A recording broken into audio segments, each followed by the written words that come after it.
Hey, what's up guys? So today we're going to try out this triple suction mount system for action cameras such as a GoPro or Insta360. I'm going to be using it on the Insta360. So in the past I tried to use it on this GoPro suction mount. It's just a single one, and I used some adapters to let it run the little GoPro mount, and what I found was it'll droop no matter what. No matter how tight you think it's on there, it's gonna droop. So it's really unsafe. You end up with a really bad shot too because it just droops like this. So I've been lazy about using my Insta360, but luckily I have the triple suction mount kit now, so I'm gonna try it out. This kit actually comes with the invisible selfie stick, so it's like exactly the same one that Insta360 sells. Like everything looks exactly the same. For the first angle, we'll try the one that everyone uses. It's a pretty standard one. You just put on a rear windshield and you get this shot from behind.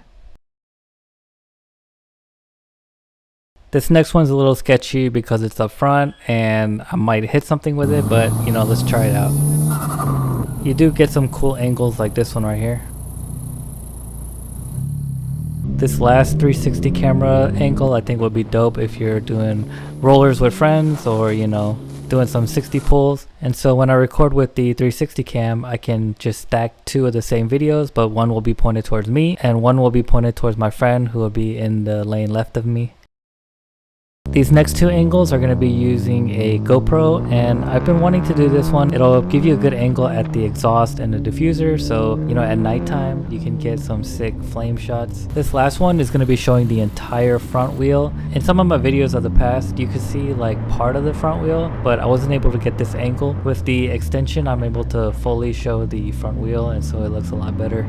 Let me know what you guys think, and if you guys have any recommendations for cool angles. As always, the link to this item is in the description or in my bio.